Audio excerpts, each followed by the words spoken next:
आपको मालूम होना चाहिए गंगा का स्थान कहाँ है मुख्य, गंगा का स्थान मुख्य कहाँ है। बस यही बातें तो सीखनी है हमारे पास। जो तुम कह रहे हो वहां नहीं है। गंगा का मुख्य स्थान है भगवान नारायण के चरणों में, कृष्ण के चरणों में। चरणों से निकली गंगा प्यारी। भागीरथ जी ने जब तप किया तो भगवान विष्णु प्रसन्न हो गए। भगवान विष्णु ने कहा कि भागीरथ डायरेक्ट ये नहीं मिलेगी तुमको, ब्रह्मा जी के पास जाओ, उनके पास कमंडलू है, उस कमंडलू में धारण करो और लेके जाओ अपने घर। तो ब्रह्मा जी के दिव्य कमंडल में गंगा को धारण किया और जब कमंडल से गंगा झलकी पितरों को उतारने के लिए, सगर यानी भागीरथ के भाई, फिर बंद हो गया।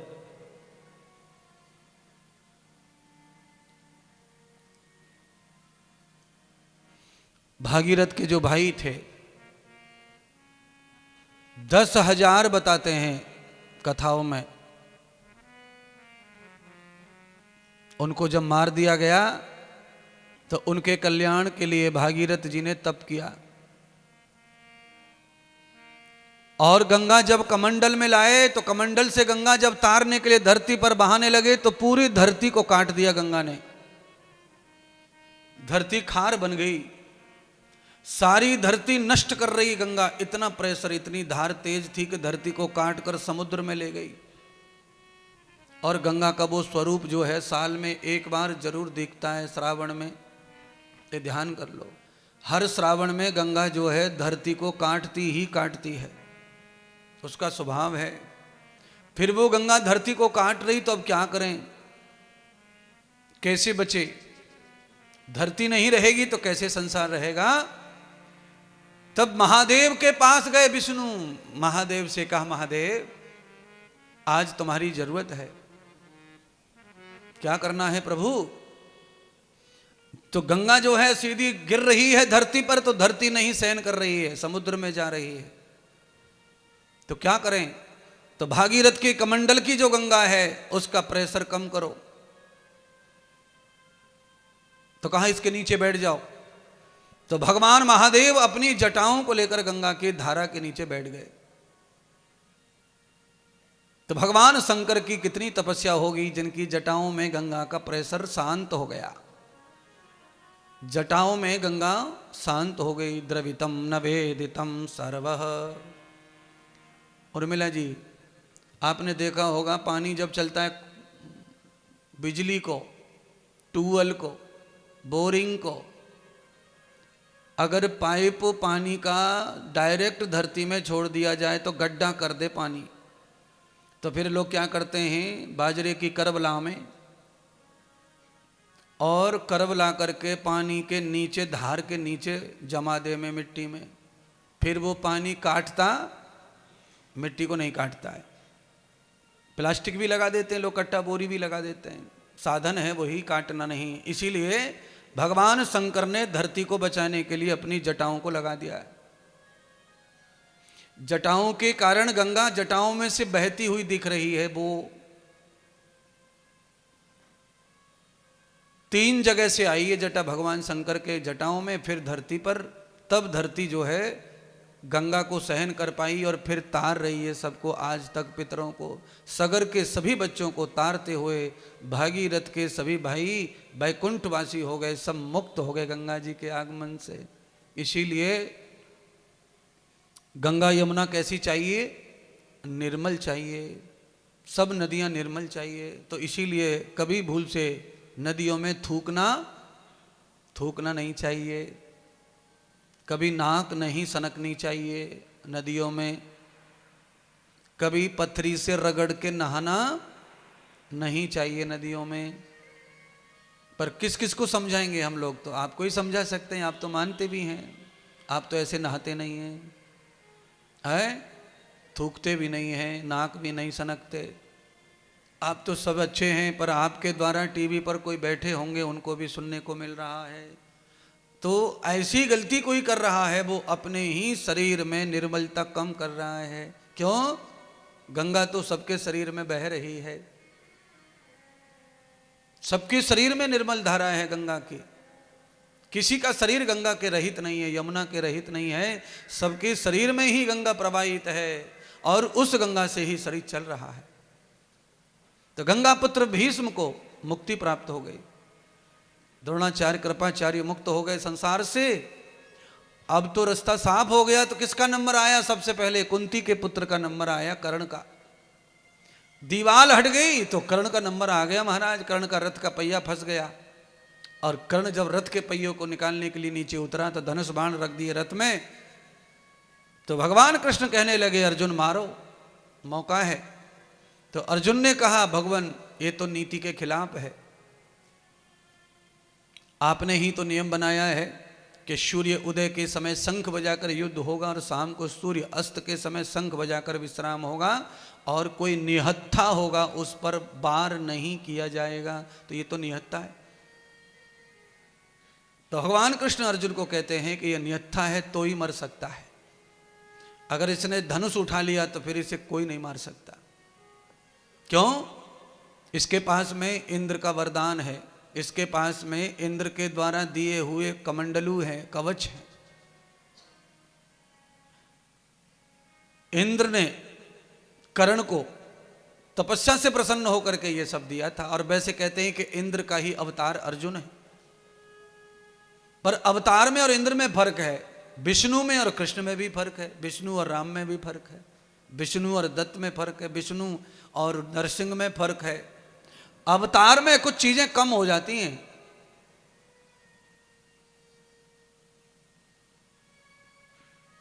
प्योर जो अलग बात है, और अवतार जब लेते हैं तो उसमें लिंक जुड़ जाता है, उप लग जाता है, उपांगते कृतम भूयः।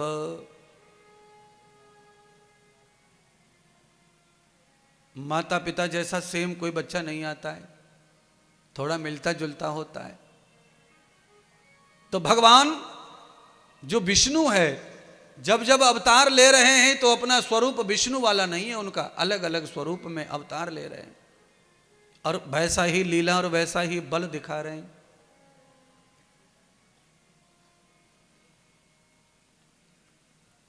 कृष्ण भगवान ने अर्जुन को उपदेश दिया यहां लंबा चौड़ा, और भगवान ने यहीं पर उपदेश देकर कहा है कि साम दाम दंड भेद, युद्ध में ये चार नीतियां चलती हैं।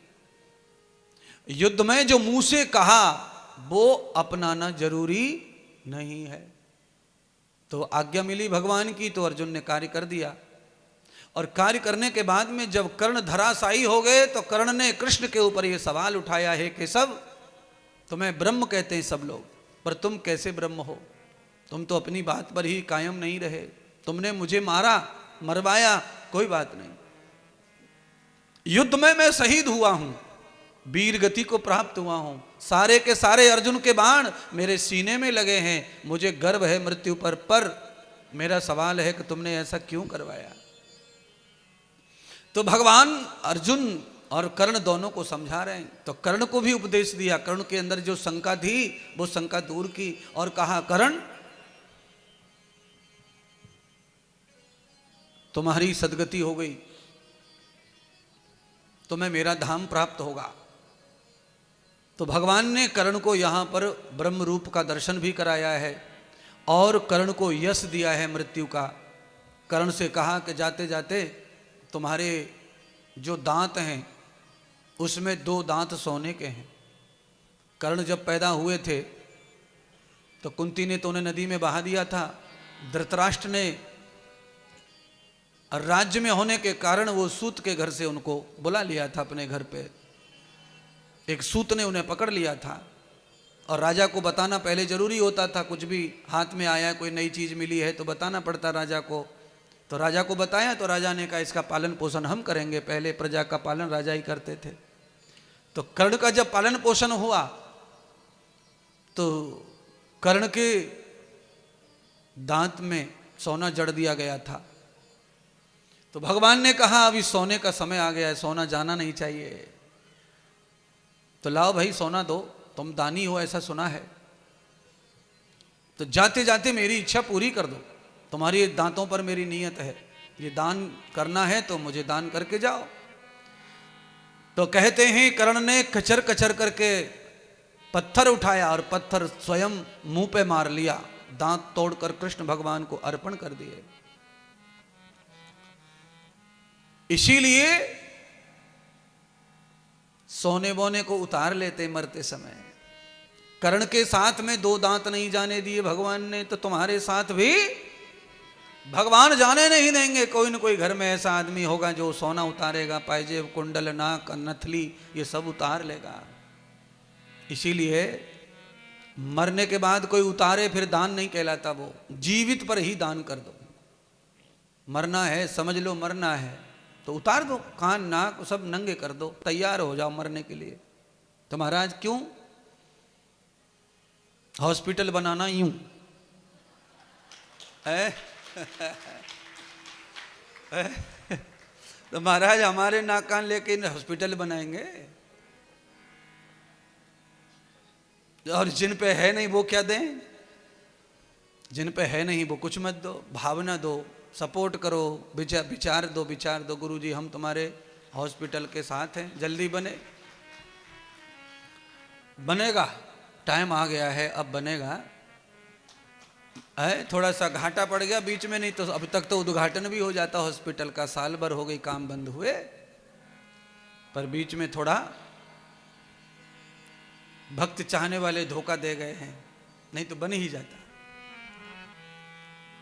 पर उसको मिटाते मिटाते अभी 12-13 महीने हो गए, अब किनारे पर है बात, बनेगा। सारे वो सब काम वो पूरे होंगे जो संकल्पित हैं, कोई काम अधूरा रहेगा नहीं, क्योंकि मैं तो करता वही हूं जो परमात्मा भेजता है संकल्प करके। अपनी इच्छा और अपनी खुशी के लिए अगर कुछ किया है मैंने, तो वो यही है जो आप देखते हो। इससे अलग मैं कोई खुशी अपने लिए जोड़ता नहीं, इकट्ठी नहीं करता। और कई खुशियां ऐसी हैं जो लोग देते हैं तो वो पड़ी हैं, उनका उपयोग नहीं हो पा रहा है। तो करना क्या चाहिए फिर? करना वही चाहिए जो मेरी पंक्तियां हैं भजन की, उन पंक्तियों के साथ चलते रहना चाहिए। कि जाएगा जब यहां से कुछ भी न साथ होगा, 2 गज कफन का टुकड़ा तेरा लिबास होगा। 2 गज कफन का टुकड़ा तेरा लिबास होगा। 2 गज कफन का टुकड़ा तेरा लिबास होगा। 2 गज कफन का टुकड़ा तेरा लिबास होगा। 2 गज कफन का टुकड़ा तेरा लिबास होगा।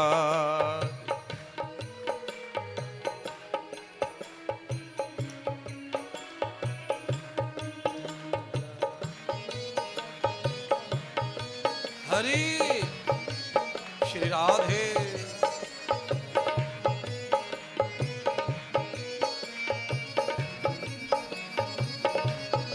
श्री राधा।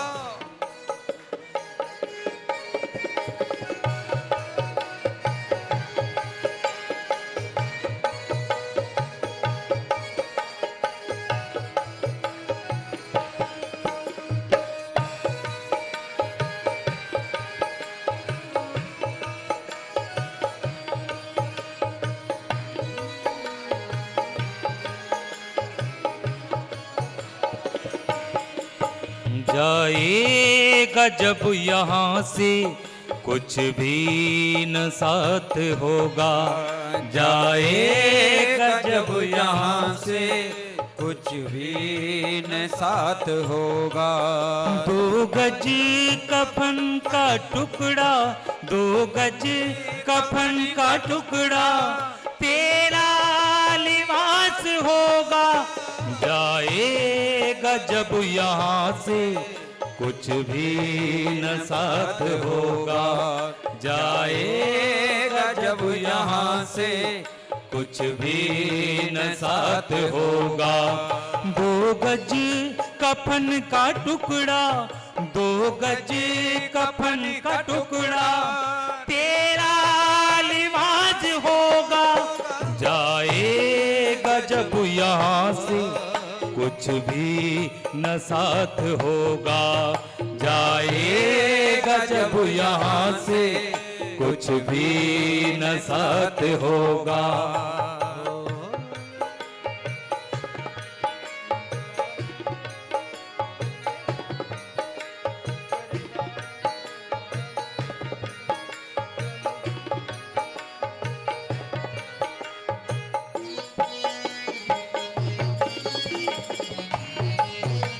बलिहारी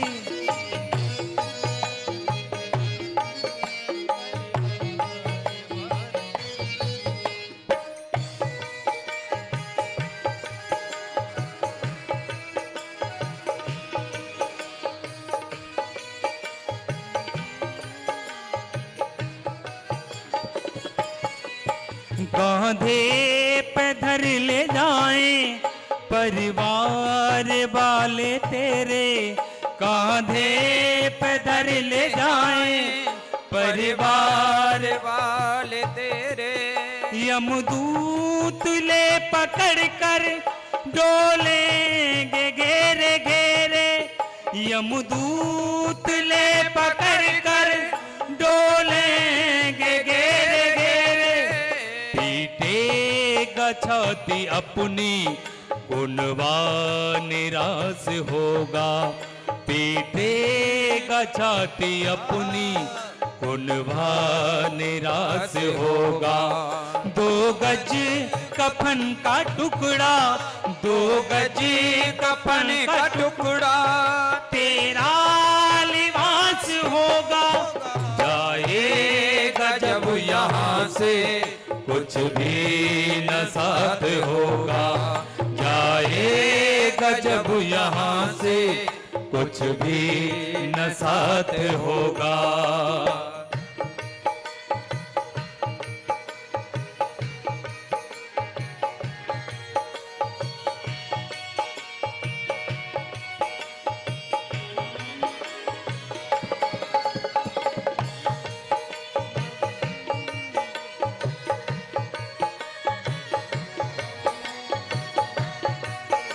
श्री हरि।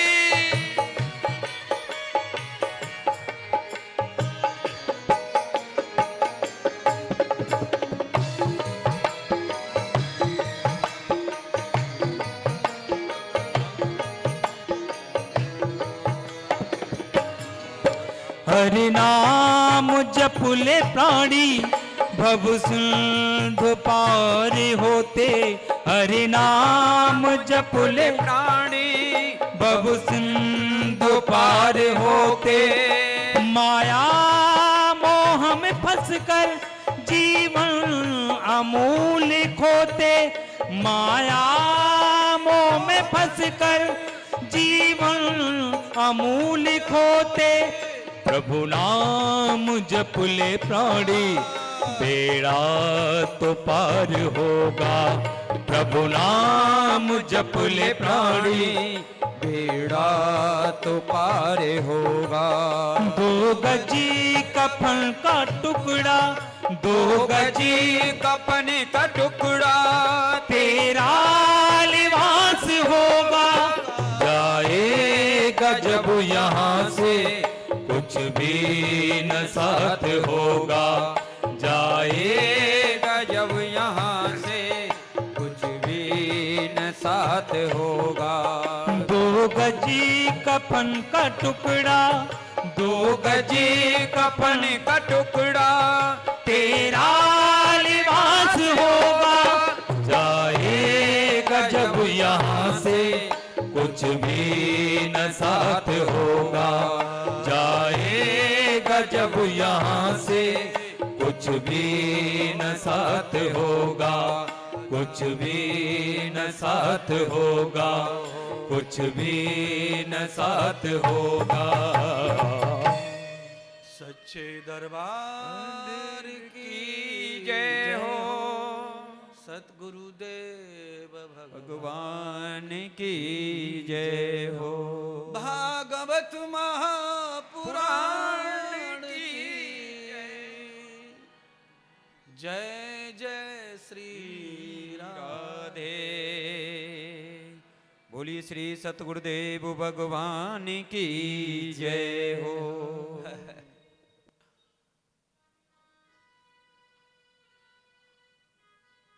अच्छा, इस गीत को इस तरह भी गाया जा सकता था, बड़ा हैरानी हो रही है गाकर।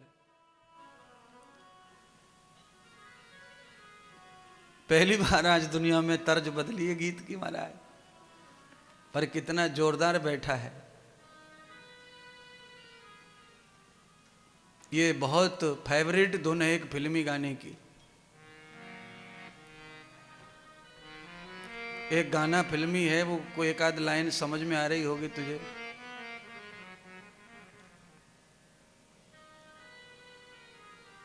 शब्द मुझे इधर उधर हो रहे हैं, पर वो लाइन मेरे जहम में घूम रही थी, इसलिए गाया गया। मेरे भैया साथ निभाना, ये उसका है शायद, दूध का कर्ज। हाँ भैया नहीं, कुछ और है लाइन, तो साथ निभाना तो आ रहा है।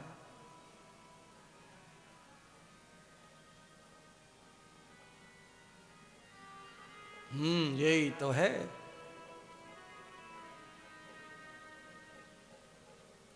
दो गज कफन का टुकड़ा तेरा लिबास होगा, तेरा लिबास होगा। अब इसको कथा के रूप में समझ लो। जो मुझे कहना है तुमसे वो ये है सारांश, कि हमारे साथ अच्छाई और बुराई के अलावा कुछ जाता नहीं है। इसीलिए हम सभी समझदार हैं, इसीलिए यहाँ हैं।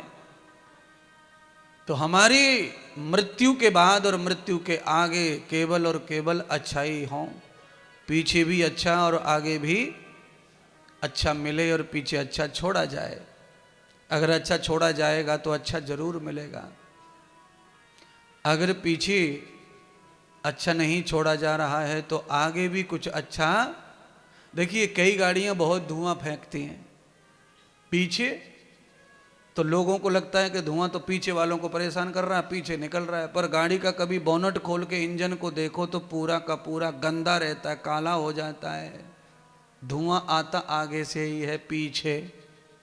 पर पीछे अगर वो गंदगी है, आगे अगर साफ है, ऐसा हो नहीं सकता। अगर गाड़ी धुआं नहीं फेंकती है तो आप इंजन को जब भी देखेंगे कहीं से भी काला पीला नहीं दिखेगा।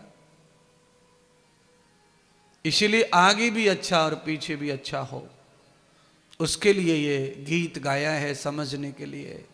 सब सुने सुनाई चीजें हैं ये तो, पर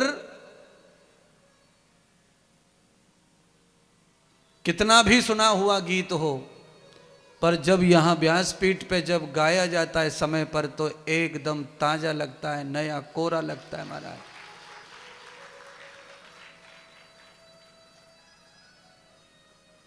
अब तो बहुत अच्छी बात हो गई है विज्ञान की, कि इंजेक्शन छोटी छोटी शीशी में आते हैं। एक को लगाना है तो शीशी तोड़ो, भरो और फेंको।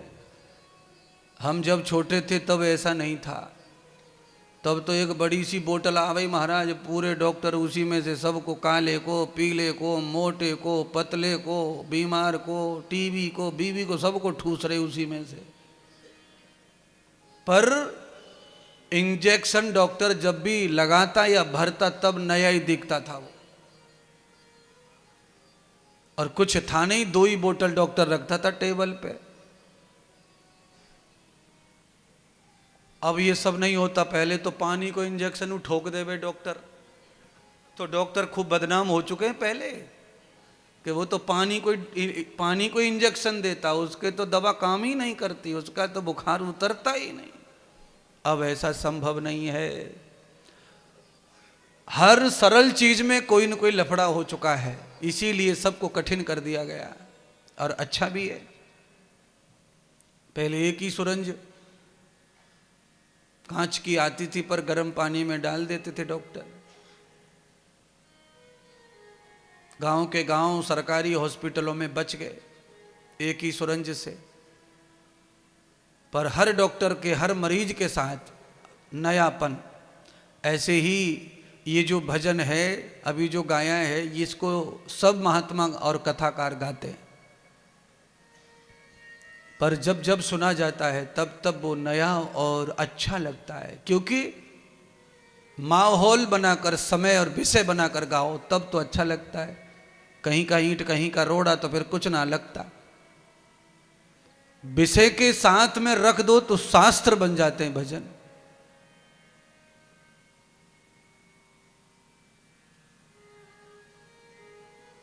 कर्ण ने जो किया वो सबको करना चाहिए। मृत्यु से पहले कुछ दान हो जाए। वस्त्र दान, रज दान, स्वर्ण दान, समय दान, विद्या दान, प्रेम, जो भी तुम्हारे पास है, मरने से पहले दान जरूर करो। थोड़ा ही सही पर करो। कब मरण आएगा ये तो मैं नहीं बता सकता, क्योंकि काल तो सबके साथ ही चल रहा है।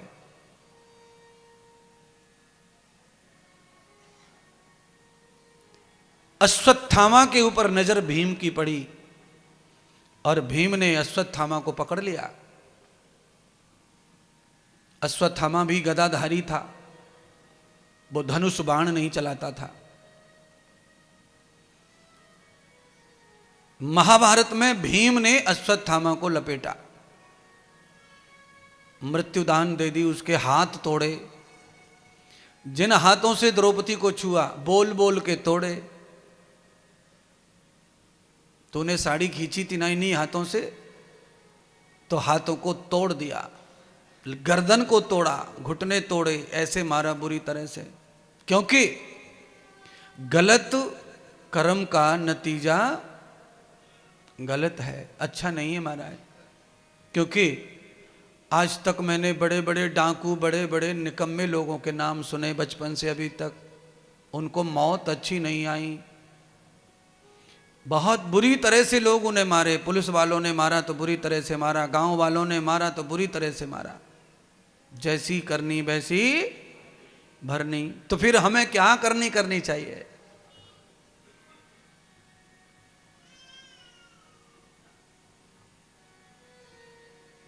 भगवान ने एक बार और अपने नियम को तोड़ा।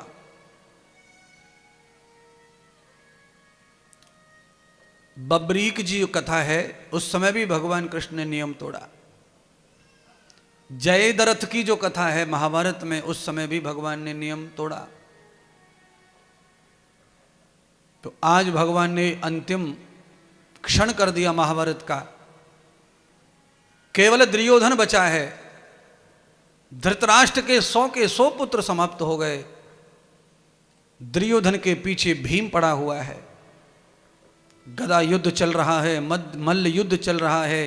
कहते हैं कि दुर्योधन जो है अपनी टांग को तुड़वा करके घायल हो गया, धरती पर गिर गया। दुर्योधन को ये लगा कि अब मार डालेगा भीम, पर भीम की गदा से दुर्योधन घायल तो हो सकता था, मृत्यु दुर्योधन को नहीं थी। क्योंकि दुर्योधन को भी वरदान प्राप्त था। एक क्षण, एक ही समय में गम और खुशी दोनों को जब वो जीवन में एक साथ देखेगा तभी मरण आएगा। तो दुर्योधन सरोवर में जाकर छुप गया। महाभारत शांत हो गया। भगवान कृष्ण, अर्जुन, पांडव और द्रौपदी सहित कुंती के महल में आए और धर्मराज युधिष्ठिर को सिंहासन पर स्थापित कर दिया। दुर्योधन भाग गया है और वो घायल है, छुपा है, और वो अकेला है, अब कुछ नहीं कर सकता। ऐसा सोचकर आज भगवान कृष्ण द्रौपदी और 5 पांडवों को कह रहे हैं, चलो अब गंगा स्नान करो। किसी भी पापी आदमी को छूने के बाद, पापी को मारने के बाद, उसे अपने रास्ते से हटाने के बाद गंगा स्नान करना ही चाहिए। दुष्ट दुर्जन। तो भगवान कृष्ण गंगा स्नान करने के लिए पांचों पांडव और द्रौपदी को ले गए। इसके पीछे और भी कथा है महाभारत में। पांचों पांडवों को भगवान गंगा नहाने क्यों ले गए अचानक, तो उसके पीछे कहानी बताई है। भगवान सूत जी कहते हैं शौनक ऋषि से कि भगवान श्री कृष्ण के हाथ में चोट लगने पर द्रौपदी ने पल्लू फाड़ कर गीला करके बांध दिया, पंचोड़ा। गीला कपड़ा बांध कर चोट में रिलैक्स होता है, आराम मिलता है। तब भगवान ने द्रौपदी को आशीर्वचन दिए थे कि हे द्रौपदी, तूने मेरी उंगली पर ये चीर बांधी है, उसके बदले तो मैंने तेरा चीर बढ़ाया, पर मैंने उसी समय तुझे वरदान दिया और वो वरदान पूरा करूंगा। सदा सौभाग्यवती रहेगी तू, तेरे सामने तेरा पति नहीं मरेगा। आज उसी वरदान को पूरा करने के लिए भगवान पांडवों को द्रौपदी के साथ ले गए गंगा स्नान के लिए।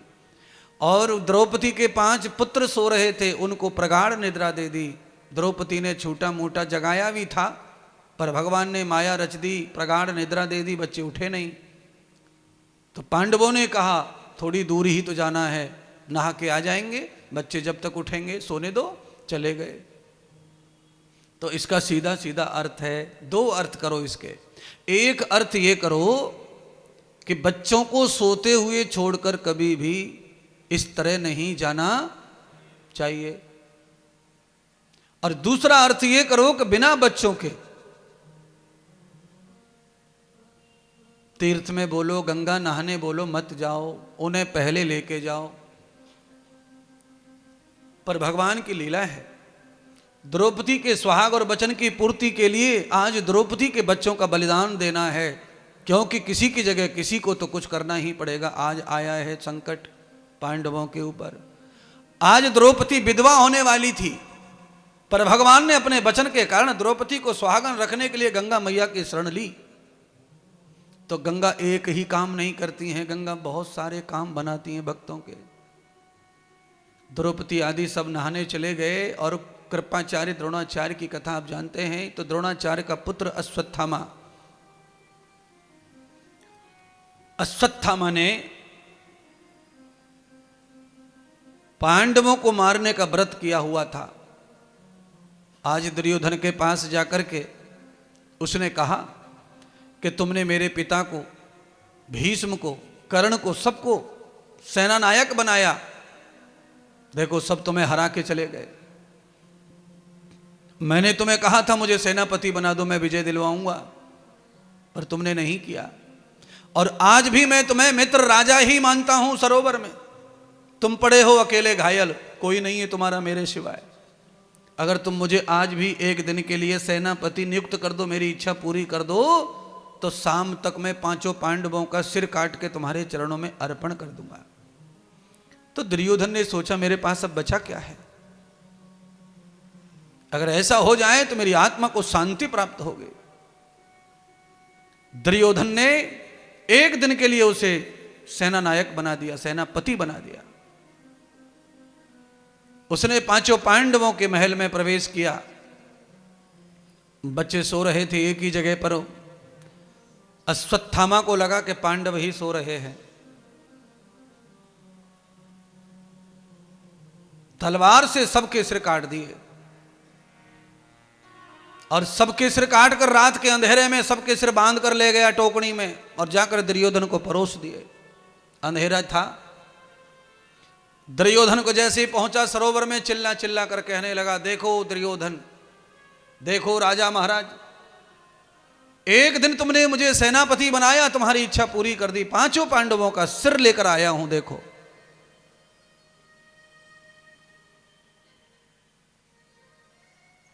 दुर्योधन बहुत जोर से हंसे।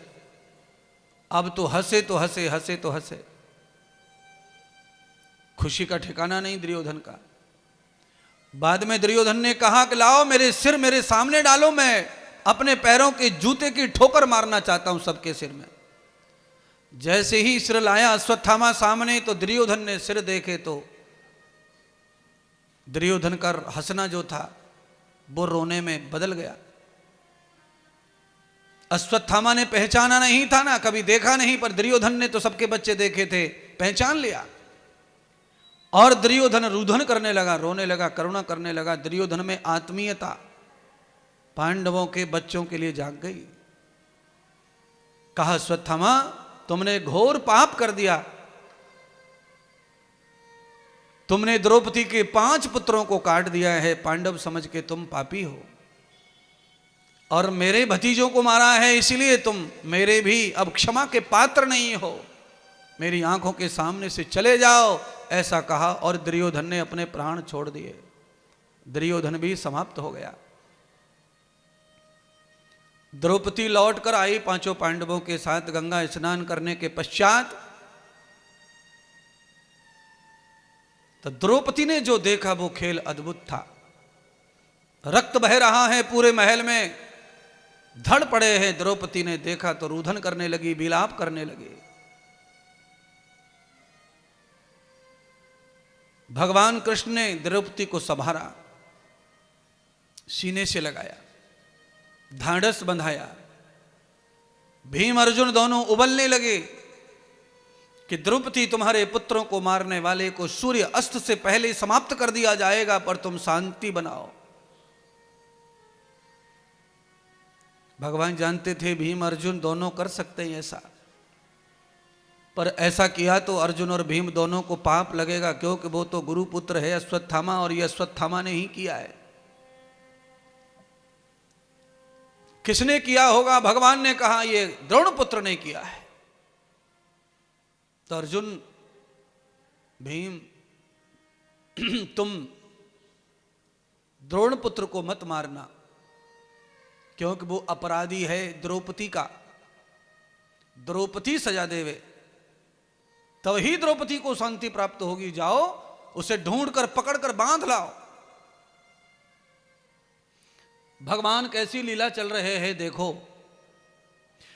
दोनों को भेज दिया। युधिष्ठिर तो शांत स्वभाव के रो रहे थे, नकुल सहदेव भी शांत स्वभाव।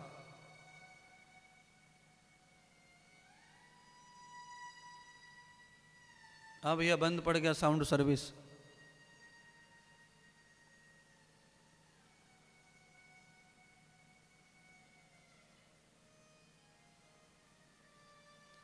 श्री राधे श्री राधे श्री राधे।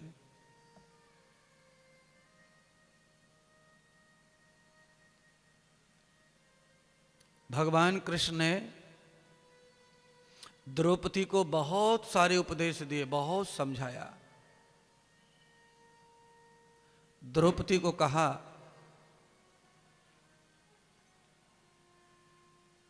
कि हे द्रौपदी, हे पांचाली, अश्वत्थामा गुरुपुत्र है और साथ में वेद ज्ञानी योद्धा, वीर योद्धा है। गुरुपुत्र होने के नाते उसे माफी देनी चाहिए, और तेरे पुत्रों का शत्रु होने के नाते उसे सजा देनी चाहिए। द्रौपदी समझ ही नहीं पा रही है क्या करें। तो भगवान ने कहा उसे शरीर से मत मारो, उसकी मान प्रतिष्ठा को मार दो, वो मर ही जाएगा, क्योंकि बहुत इज्जतदार है अश्वत्थामा। और जब उसकी इज्जत उतरेगी, उसके कर्म का पता उसे चलेगा, तो वो स्वयं ही आत्मघात कर लेगा। तेरे पतियों को, गुरुपुत्र को मारने का ब्रह्म पाप नहीं लगना चाहिए, और तू भी अपने हाथ गंदे मत कर। अश्वत्थामा को बांधकर जब लाकर पटक दिया द्रौपदी के सामने और कहा कि द्रौपदी टुकड़े टुकड़े कर दो, जला के भस्म कर दो, इसे गला दो, काट दो, चील कौओं पर खिला दो। भीम गर्जने लगे, अर्जुन गर्जने लगे। द्रौपदी शांत खड़ी है, क्योंकि भगवान ने उसे विवेक दे दिया है।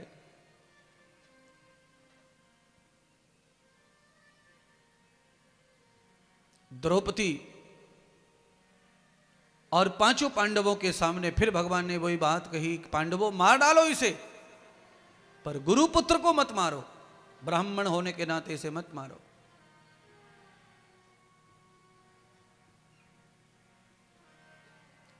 द्रौपदी के पुत्रों को मारा है इसलिए इसे मार दो। तो भगवान की कोई बात किसी को समझ में नहीं आ रही है।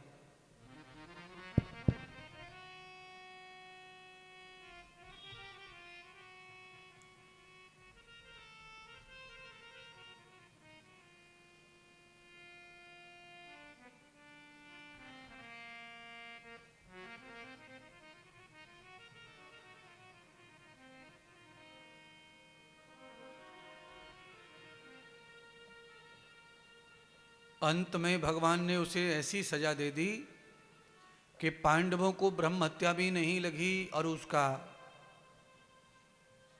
सम्मान छिना लिया, बेदखल कर दिया सम्मान से, काला मुंह करके लात मार कर समाज में जब बाहर कर दिया तो भाग गया मुंह छिपाकर दुनिया छोड़कर। पर भागने के बाद उसने आत्मघात नहीं किया क्योंकि बहुत बलवान और विद्वान था। उसने निश्चय किया कि मुझे हर हाल में पांडवों का नाश ही करना है, चाहे कुछ भी हो जाए। जंगल में चला गया और वहां जाने के बाद उसने वहां से प्रहार किया। अंतिम उसके पिता का अस्त्र था ब्रह्म अस्त्र। उसने ब्रह्मस्त्रार का प्रहार कर दिया, ब्रह्मस्त्र का प्रहार किया। पांचों पांडवों को आज नष्ट हो जाएगा पांडवों के साथ हस्तिनापुर। कृष्ण को पता चल गया ये बात, और ब्रह्मास्त्र तो फेल हो ही नहीं सकता। आज कैसे द्रौपदी के सुहाग बचाऊं, मेरे वचन को कैसे बचाऊं? तो भगवान ने सीधा नारद को कहा, जाओ अश्वत्थामा को समझाओ। नारद ने जाकर के अश्वत्थामा को कहा कि तुमने बहुत बल्दी गलती कर दी, जल्दी जल्दी में तुमने बाण चला दिया और वो बाण तो अब वापस आएगा नहीं और पांचों पांडव मरेंगे नहीं। क्यों? क्योंकि उनके साथ कृष्ण है और कृष्ण ने द्रौपदी को वरदान दिया है सदा सौभाग्यवती का। तो ये ब्रह्मास्त्र भी तुम्हारा फेल हो जाएगा और ब्रह्मास्त्र फेल हो गया तो तुम भस्म हो जाओगे। इसीलिए ब्रह्मास्त्र को अभी की अभी दिशा बदल दो। तो अश्वत्थामा ने सोचा कि दिशा बदल कर कहां जाए, किसको मारूं निरपराध को? मेरे अपराधी तो पांडव हैं। तो अश्वत्थामा को बाद में ध्यान आया कि पांडव तो 10-5 साल में मर ही जाएंगे, बूढ़े हो गए। इनके घर में अभिमन्यु की पत्नी के गर्भ में बालक है, वही हस्तिनापुर का राजा बनेगा। तो आने वाले भविष्य को नष्ट कर दिया जाए तो 10 साल में सब खत्म हो जाएगा। ऐसा सोचकर ब्रह्मास्त्र का दिशा बदल दी, डायरेक्शन चेंज कर दिया। उत्तरा गर्भ से थी तो आकर के ब्रह्मास्त्र उत्तरा के गर्भ में लगा तो गर्भ से पतित होने के लिए बालक जो है मृत्यु शैया पर जा रहा, बच्चे को तकलीफ हुई तो रोने लगी उत्तरा, चिंघारने लगी, चीखने लगी, दर्द भयंकर बढ़ गया। अब उत्तरा बच्चे को कैसे बचाए?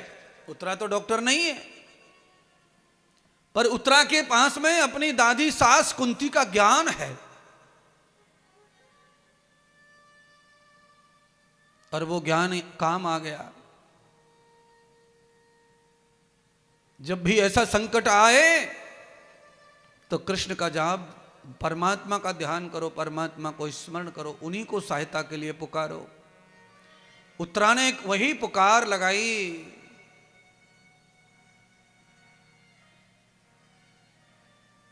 भगवान कृष्ण तो महल में ही थे और आज देखो योगा योग कैसी लीला है कि भगवान को प्रातः काल 4 बजे जाना है द्वारका के लिए विदा होकर के, और आज पहले दिन ही घटना घट गई। क्यों? भगवान चाहेंगे तो ऐसा होता है। इसीलिए मैं आप सबको कहना चाह रहा हूं कि भगवान चाहे सर्वत्र है, जग जगह कण कण में है, फिर भी हर समय भगवान हमारे घर में भी होना चाहिए। घर में होने से क्या होगा महाराज? यही होगा जो कुंती के घर में हो रहा है। पांडवों के साथ भगवान है, द्रौपदी के साथ भगवान है, इसलिए सब जगह जीवन बचता हुआ चला जा रहा है। भगवान की जगह पर ऐरे गहरे नत्थु खैरे के संग में रह करके आप उनकी सहायता में, उनके विचारों में, उनकी बातों में आकर अपने आप को थोड़े सुख के लिए न जाने क्या क्या करते रहते हो। बहुत पछतावा होगा एक दिन।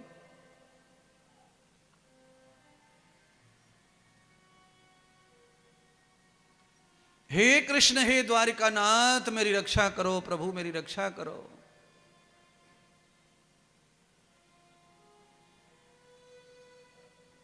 अलग अलग प्रकार से उत्तरा भगवान को ध्या रही है, भज रही है। भजते भजते उत्तरा गिर पड़ी बिस्तर पर रोते बिलखते, और भगवान पुकार सुनकर उत्तरा के कक्ष में हाजिर हो गए। द्वारिकानाथ भगवान श्री कृष्ण ने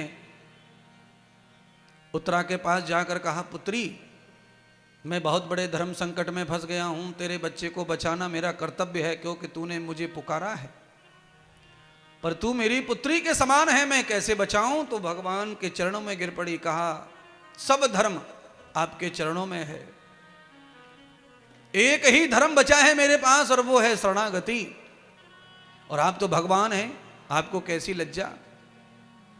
आप तो निर्माता हैं शरीर के, शरीर में सभी अंगों का निर्माण तो आपने ही किया है, आपके हाथों से हुआ होगा, आपकी छेनी हथौड़े से हुआ होगा, सब कुछ तो आपका ही है प्रभु, इसीलिए चाहे जो करो पर मेरे बच्चे की रक्षा करो। तेरे बच्चे की रक्षा तो तभी होगी जब गर्भ में मेरा चक्र जाएगा, पर जाऊं कैसे। तो उत्तरा ने सवाल खड़ा कर दिया, तुम इतने बड़े क्या बिना मां के पेट के हो गए? तुमने इतनी बार अवतार लिया है तो क्या बिना मां के गर्भ से? तो भगवान कहने लगे, उत्तरा तुमने सच कहा,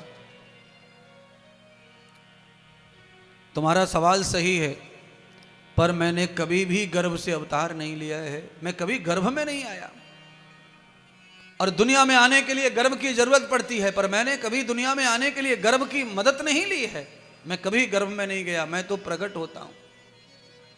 उत्तरा कहने लगी, आप गर्भ में गए या नहीं गए हैं, पर आप मेरे गर्भ में जाकर मेरे गर्भ को बचाओ।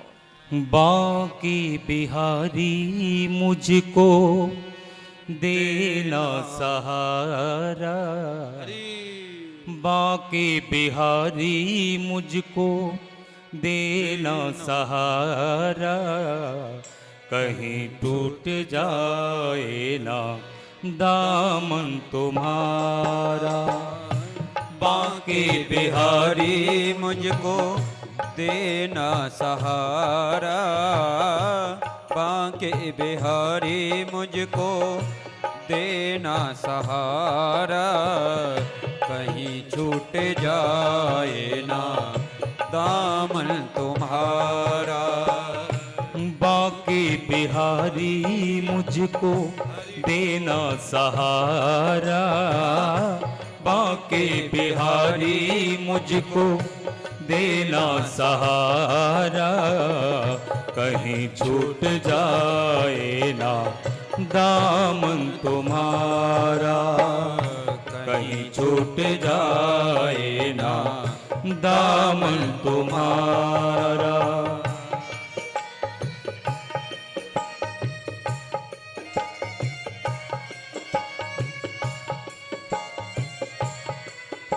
बोलिए श्री सतगुरुदेव भगवान की जय हो।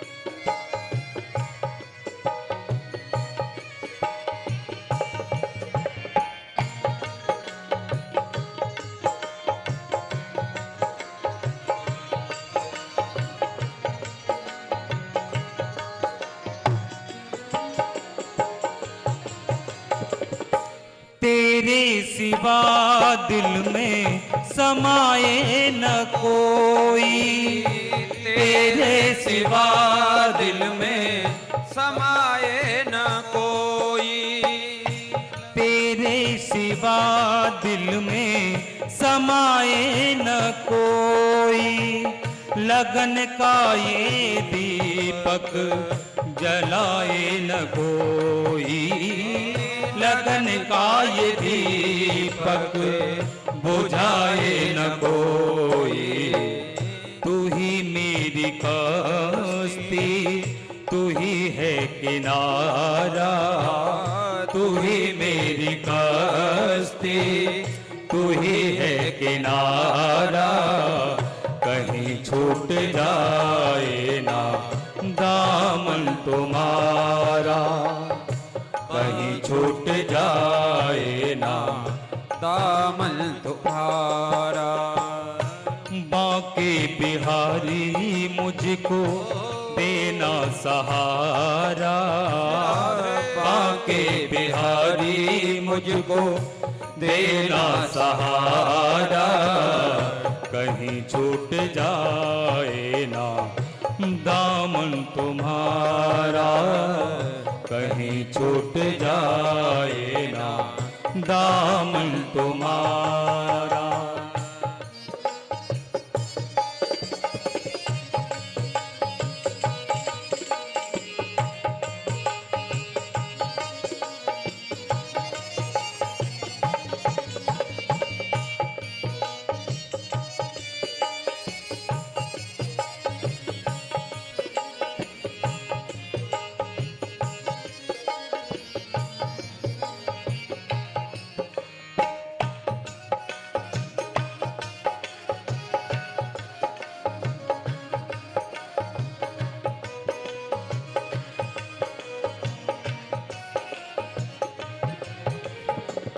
तेरे नाम का गान गाता रहूं मैं, तेरे नाम का गान गाता रहूं मैं। कृष्णा मेरे प्यारे मोहन प्यारे,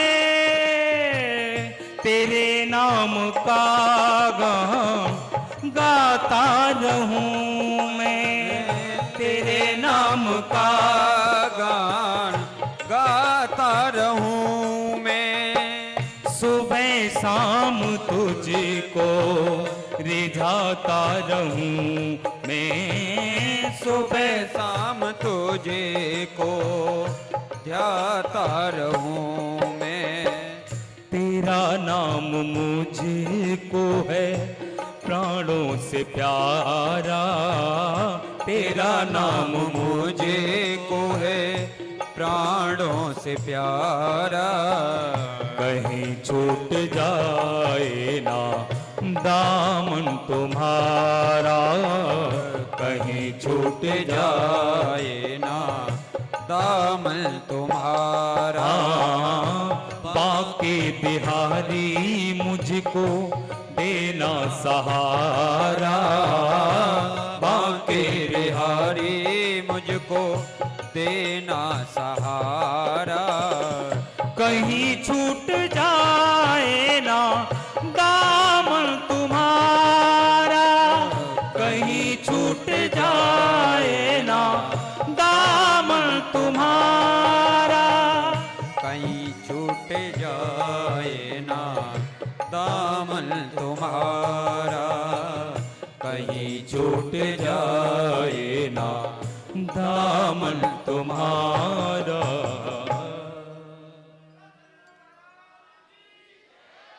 सुदर्शन चक्र से भगवान ने ब्रह्मास्त्र का विरोध किया और उस विरोध से ब्रह्मास्त्र ब्रह्मा जी के ब्रह्मलोक में वापस चला गया। भगवान ने उत्तरा के बालक की रक्षा कर दी और भगवान विदा हो गए। विदा के समय कुंती ने सबसे ज्यादा रुदन किया भगवान को विदा करते समय, और कुंती ने यहां तक मांग लिया कि तुम सुख में बढ़ते हुए उन्नति और विकास में चले जाते हो, भक्त को छोड़कर, इसीलिए हमको दुखी और गरीब ही बनाओ, हमको राजा महाराजा नहीं बनना। ये भगवान के बारे में तो गरीबी सच है, पर जीने के लिए अच्छी नहीं गरीबी। गरीबी अभिश्राप है। पर कुंती कहती है कि दुनिया की जितनी दुख दर्द पीड़ा गरीबी है वो सब मेरी झोली में डालो। क्यों? जब जब दुख, जब जब संकट आता है, तब तब तुम सहायता करते हो और हमारे यहाँ निवास कर रहे हो। और आज मेरे पुत्र सब संपन्न हो गए तो छोड़ के चल दिए। बुआ,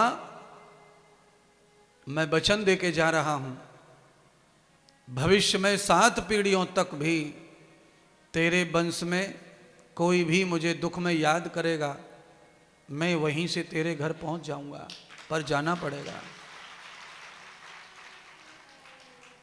क्योंकि मुझे और भी सब लीलाएं करनी है। द्वारका में सब मेरा इंतजार कर रहे हैं कब से। किसी किसी शरीर में इतना ज़्यादा ऐश्वर्य होता है कि वो जहाँ है वहीं सब कुछ है। भगवान द्वारका नहीं थे इतने महीने तो द्वारका खंडर हो गई। रानियां थीं, रुक्मिणी थीं, सब थे, पर भगवान नहीं थे, इसलिए सब खंडर हो गया, सब समाप्त हो गया।